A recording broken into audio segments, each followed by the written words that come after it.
بسم الله الرحمن الرحيم.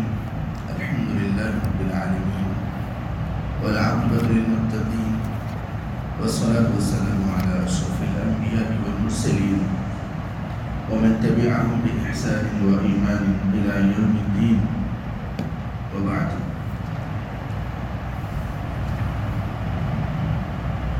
سورة البقرة آية 133. أعوذ بالله من الشيطان الرجيم. أن كنتم شهداء إذ حضر يعقوب الموت. کیا تم حاضر تھے اس وقت جب یعقوب علیہ السلام کو موت کا وقت حاضر ہوا؟ اذ قال لبنیہ ما تعبدون من بعدی، تو انہوں نے اپنی موت کے وقت اپنے بچوں سے کہا میرے بعد کس کی عبادت کرو گے؟ قالوا نعبد الہک و الہ آبائک، انہوں نے کہا کہ ہم آپ کے معبود کی اور آپ کے آباء و اجداد کے معبود کی عبادت کریں گے، ابراہیم و اسماعیل و اسحاق، آپ کے آباء و اجداد میں ابراہیم، اسماعیل اور اسحاق، ان کے معبود کی عبادت کریں گے، الہ واحدہ، اور ان کا معبود ایک ہی معبود ہے، وَنَحْنُ لَهُ مُسْلِمُونَ، اور ہم اسی کے فرمانبردار ہیں۔ آیت نمبر 129 سے ابراہیم علیہ السلام کی دعا ہے، ربنا وبعث فیہم رسولا من انفسہم، اور اس سے پہلے والی آیت 128 میں انہوں نے اپنے لیے یہ دعا کی، ربنا وجعلنا مسلمین لک، اے اللہ، اے ہمارے رب، آپ ہم دونوں کو اپنا فرمانبردار بنا لیجیے۔ فرمانبرداری کرنے کی حالت میں، فرمانبرداری کرتے ہوئے، فرمانبرداری کے عمل میں خانہ کعبہ کی تعمیر کر رہے ہیں اور محنت اور مشقت اور وقت صرف کر رہے ہیں، سب سے بہترین دنیا کی جگہ ہے، سب سے بہترین شہر ہے، اور کس قدر بہترین کام ہے، فرمانبرداری ہی فرمانبرداری ہے۔ اس کے باوجود دعا بھی یہی کر رہے ہیں کہ ربنا وجعلنا مسلمین لک، اللہ اے ہمارے رب اپنا فرمانبردار بنائے رکھنا۔ تو یہ جو مسلمان ہونے کا قصہ ہے، فرمانبردار ہونے کا قصہ ہے، دعا ہے، یہ ہے ایک مسلمان کی اصل، ایمان کی اصل یہ ہے کہ آدمی کو فرمانبردار ہونا چاہیے اللہ اور اس کے رسول کا۔ پھر اس کے بعد آیت 130 میں یہ پڑھا کہ جو شخص ابراہیم علیہ السلام جیسی فرمانبرداری پیش نہیں کرے گا، اس سے اعراض کرے گا، تو اس نے اپنے آپ کو بیوقوف بنا لیا، وہ احمق ہے۔ اور پھر ابراہیم علیہ السلام کی فرمانبرداری کا دوبارہ سے ذکر کیا، اذ قال له ربه اسلم قال اسلمت لرب العالمین، جب اللہ نے ان سے کہا کہ فرمانبرداری کیجیے، تب ابراہیم نے کہا کہ میں رب العالمین کا فرمانبردار بن گیا۔ اب یہ فرمانبرداری اللہ کو اتنی پسند آئی، اللہ تعالیٰ نے توفیق دی ابراہیم علیہ السلام کو، ابراہیم علیہ السلام نے پھر اس فرمانبرداری کی وصیت کی اپنے بیٹوں کو، اور یعقوب علیہ السلام نے بھی اس کی وصیت کی اپنے بیٹوں کو، اور کہا کہ دیکھو فَلَا تَمُوتُنَّ إِلَّا وَأَنْتُمْ مُسْلِمُونَ، موت تک مسلمان بن کر رہنا، فرمانبردار بن کر رہنا۔ یعنی جب مسلمان کہا جاتا ہے، ان ساری آیات کا مقصود یہ ہے کہ مسلمان ہونے کا معنی اور مفہوم کیا ہے۔ مسلمان ہونے کا معنی یہ ہے کہ بس اللہ اور اس کے رسول کا فرمان جب آ گیا، بس اب ماننا ہے۔ اور مسلم کہتے ہیں ایسے ماننے والے کو جو دل کی خوشی سے مان رہا ہو، جو دل کی خوشی سے نہ مانے اس کو مسلم نہیں کہتے، اس پر مسلم کا لفظ نہیں بولا جا سکتا، اس پر مخطب کا لفظ بولا جا سکتا ہے۔ مضطر کہتے ہیں جس کو مجبور کیا گیا، جو بادل نخواستہ کچھ کر رہا ہو. یہ بادل نخواستہ وہ ہے جس کو لوگ بادل نخواستہ پڑھتے ہیں.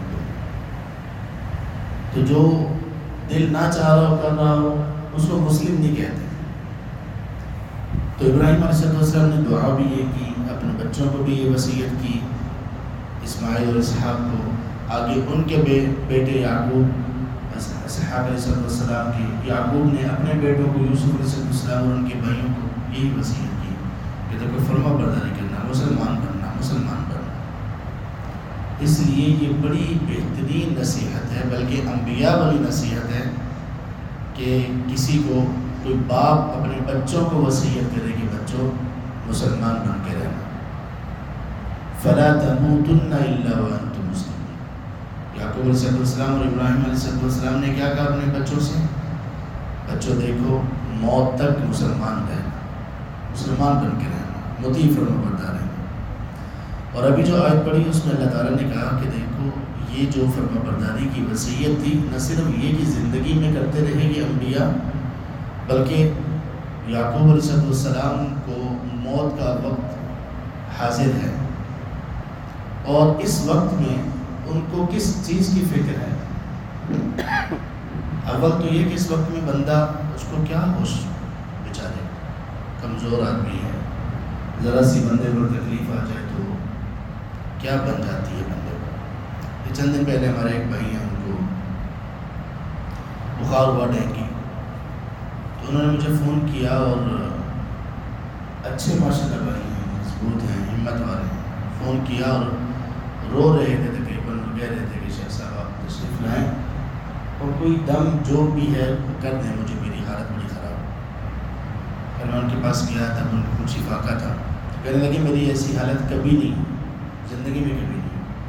بخار ہے یہ، لیکن نہیں معلوم کہ یہ کس طرح کا بخار ہے، جس میں ایسے ہے کہ بس جیسے توڑ دیا گیا ہو. کوئی ایک جسم کا عضو یا انچ ایسا نہیں ہے جو عجیب طریقے سے درد نہ کر رہا.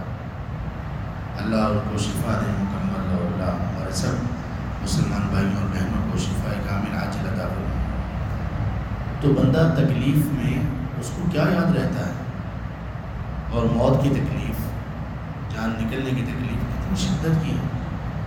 ان مواقع پر دیکھیے انبیاء علیہ السلام کو کس چیز کی فکر ہے. ادھر سے موت کا وقت آیا ہوا ہے، اور اپنے بچوں سے کیا کہہ رہے ہیں؟ بچوں سے کہہ رہے ہیں کہ بچوں مجھے یہ بتاؤ کہ میرے بعد عبادت کس کی کرو گے. اور بچے بھی تربیت یافتہ تھے، انہوں نے بھی کہا کہ ابا جان آپ کے معبود کی، آپ کے آباء و اجداد ابراہیم، اسماعیل، اسحاق، ان کے معبود کی عبادت کریں گے، اور ایک ہی معبود ہے، یعنی توحید پر کاربند رہیں گے. اچھا یہ تو توحید کا ہو گیا، کیا صرف توحید کافی ہے؟ نہیں. وَنَحْنُ لَهُ مُسْلِمُونَ.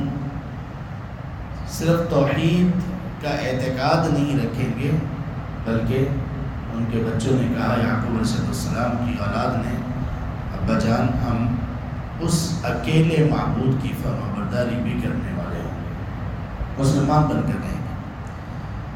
تلک امت قد خلت. اللہ اکبر. اللہ نے فرمایا یہ ایک امت تھی، یقیناً گزر گئی.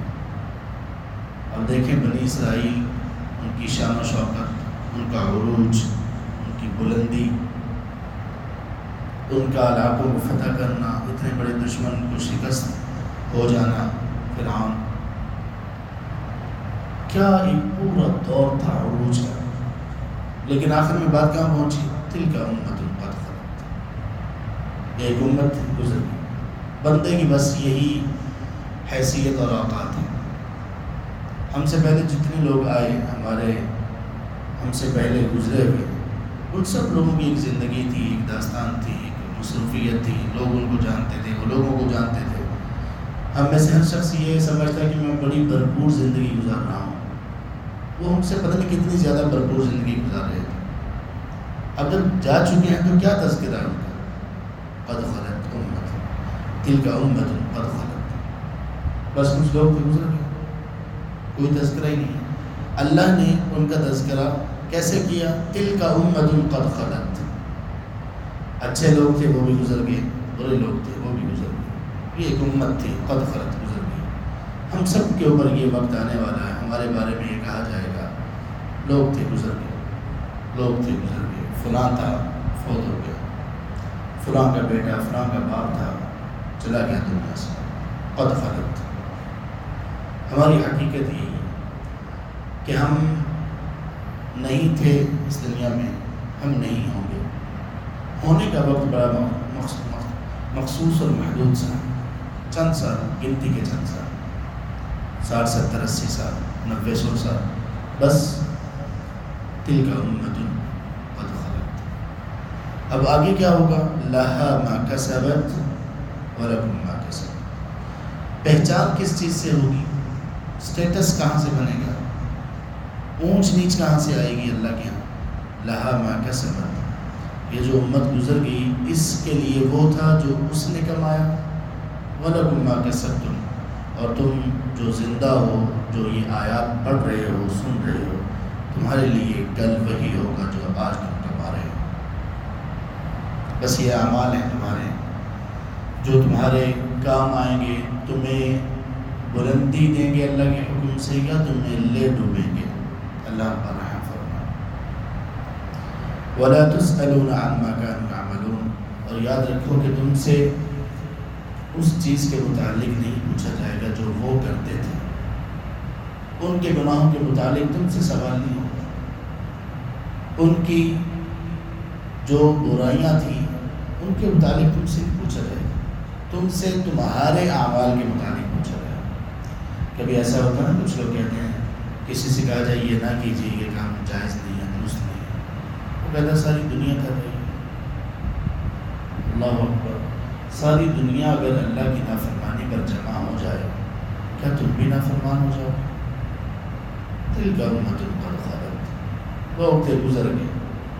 لہا ما کسبت ولکم ما کسبتم ولا تسألون عما كانوا يعملون. تم لوگوں سے لوگوں کے بارے میں نہیں پوچھا جائے گا، تم اپنا بتاؤ. قبر تمہاری ہے، جسم تمہارا ہوگا، اس میں میت تمہاری ہوگی، روح تمہاری ہوگی. جزا یا سزا وہ تم نے جھیلنی ہے. نہ دنیا وہاں پر ہوگی جن کی باتیں کرتے ہو کہ سب لوگ ہی کر رہے ہیں، نہ بڑے ہوں گے، نہ چھوٹے ہوں گے، نہ والدین ہوں گے، نہ اولاد ہوں گے. وَلَا تُسْأَلُونَ عَمَّا كَانُوا يَعْمَلُونَ. لوگوں کے اعمال کے متعلق نہیں بلکہ تمہیں تمہارے اعمال کے متعلق پوچھا جائے گا. تو جس چیز کی پوچھ ہوگی اس چیز پر توجہ ہمیں زیادہ دینی چاہیے. اللہ تعالیٰ ہمارے اعمال کی اصلاح فرمائے. اللہ تبارک تعالیٰ ہماری مدرسوں خطاؤں کو معاف فرمائے.